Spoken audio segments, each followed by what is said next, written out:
Yuk jadi bagian dari dakwah kami. Dukung operasional dakwah dan sosial kami, raih pahala amal jariah yang terus mengalir sampai hari kiamat. Ya. Baik, Ustaz. Ini juga banyak juga dibahas di media kita nih, Ustaz. Ada banyak produk-produk buatan Yahudi, Ustaz. Seperti produk makanan, minuman, gadget, kendaraan yang umumnya kita gunakan, Ustaz. Apakah tidak sebaiknya kita memboikot produk-produk mereka, Ustaz? Karena itu bisa melemahkan perekonomian mereka gitu, Ustaz. Gimana, Kalau Ustaz? fatwa-fatwa ulama umumnya setahu saya memang menganjurkan itu. Dan pemboikotan ini terjadi bukan sepanjang masa, bukan. Di saat mereka sedang melakukan permasalahan dengan umat Islam. Kalau mungkin pernah dengar kisah pemimpin suku Hanif yang masuk Islam, ya. Di masa Nabi SAW, dia dengan sukunya pemasok pangan, satu-satunya pemasok pangan untuk masyarakat Mekah. Waktu dia masuk Islam, maka dia mengatakan, ya Rasulullah, perintahkan kepada saya. Kata Nabi SAW, kami tidak punya kekuatan sekarang, tapi kalau kamu bisa melakukan sesuatu, lakukanlah. Maka begitu dia bilang, saya mau umrah ya Rasulullah. Sebelum saya masuk Islam, saya niat umrah. Tapi umrah dengan cara jahiliyah. Sembah berhala segala macam sambil tawaf. Apakah saya lanjutkan umrah saya? Kata Nabi SAW, iya. Tapi Nabi ajarin talbiyah yang jauh dari syirik. Ringkas cerita, dia pun pergi ke Mekah, dia disambut oleh orang Mekah, kemudian dia tawaf, tapi dia menghilangkan kalimat syiriknya. Karena orang Mekah dulu mereka mengatakan, labbaik Allahumma labbaik, labbaik la syarika laka labbaik, innal hamda wan ni'mata laka wal mulk la syarika lak.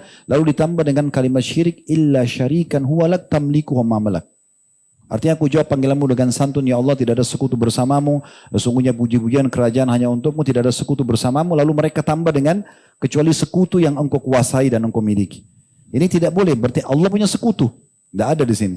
Maka dia hilangkan kalimat itu. Tokoh-tokoh Mekah tanya dia, kenapa engkau hilangkan? Dia bilang, saya sudah masuk Islam. Akhirnya dipenjara dia. Waktu dia dipenjara, ditahan oleh orang-orang Quraisy, dia kirim surat ke sukunya, boikot semua pangan yang masuk ke Mekah. Waktu itu mereka tidak ada freezer, tidak ada wadah untuk menyimpan makanan kan. Maka makanan itu per hari atau per 3 hari, 2 hari banyak yang sudah rusak kalau tidak dimakan. Diberhentikan, dalam 3 hari saja Mekah habis semuanya, terboikot. Maka mereka pun minta maaf kepada orang ini. Orang ini mengatakan, saya akan maafkan dengan satu syarat. Kalian minta izin kepada Rasulullah di Madinah. Rasulullah izinkan baru saya buka boikot ini. Jadi akhirnya dikirim surat, Nabi SAW mengatakan bukalah boikot itu. Berarti di masa Nabi SAW ada pemboikot itu kan. Di saat terjadi permasalahan. Kalau kayak sekarang wajar umat Islam memboikotnya. Kenapa tidak? Dan kenapa tak khawatir dengan itu? Justru ini tantangan buat umat Islam supaya kita juga bisa produktif. Ya, terlalu banyak umat Islam karena terkelabuhi dengan produk yang sudah ada, mereka tidak produktif. Padahal sebenarnya kita bisa produktif gitu kan. Tapi saya bicara lingkup tanda kutip hukum syariat, boleh nggak memboikot produk orang non-muslim di saat mereka mengganggu umat Islam? Seperti kita sedang perang ekonomi, boleh. Tapi ini bukan hukum berlaku sepanjang masa ya. Tidak bisa, karena hukum bermuamalah dengan orang non-muslim boleh dalam Islam. Nabi SAW pernah utang piutang dengan orang Yahudi di Madinah. Tapi waktu itu tidak ada permasalahan untuk umat Islam dengan orang Yahudi.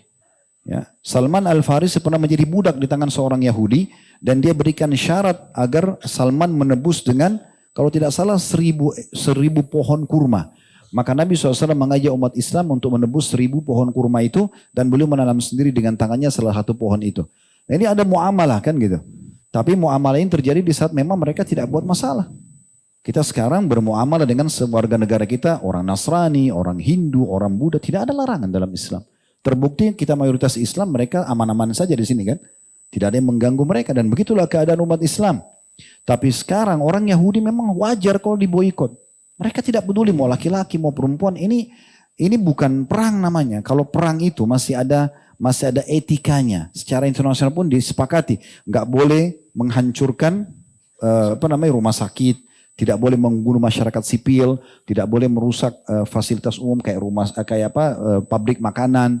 Jadi biar perang terjadi masih ada. Yang perang ini tentara sama tentara, nggak ada hubungannya sama masyarakat biasa. Tapi sekarang kan mereka tidak seperti itu. Dan ini kezaliman. Kenapa umat Islam diam? Harusnya kan tidak. Jadi sangat wajar kalau terjadi pemboikotan sekarang. Minimal kita mulai dari diri kita sendiri. Produk yang antum tahu produk mereka jangan dibeli. Selesai. Itu minimal yang antum bisa lakukan, gitu kan.